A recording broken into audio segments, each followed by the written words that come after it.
Hindi hugot ang pag-inspect sa mga bagahe kag iban nga packages sa mga terminal sa probinsya kag syudad sang Iloilo. Ini ang pahayag ni Police Captain Ryan Cris Inot, Chief sang City Drug Enforcement Unit o kon CDEU sang Iloilo City Police Office o kon ICPO sa interview sang K5 News FM Iloilo. Suno kay Inot, hindi sa gihapon malikawan nga may makasulod nga illegal nga droga sa Iloilo, bangod may mga estilo sa subong ang mga drogista nga hindi madali-dali ma-detect ang shabu nga nakaputo sa mga bagahe o kon packages. Isa na diri amo ang gintuad nga impormasyon sang ila subject person sa drug buy-bust operation sa Barangay Taka sa Harong si Michael Pangcrudo sa dinakuhaan ini isang 8.4 million pesos nga balor sang illegal nga droga.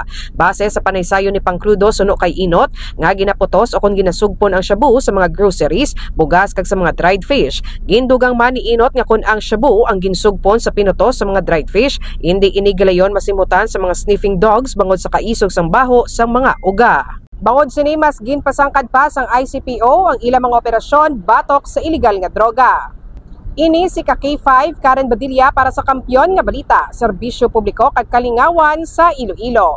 K5 News FM.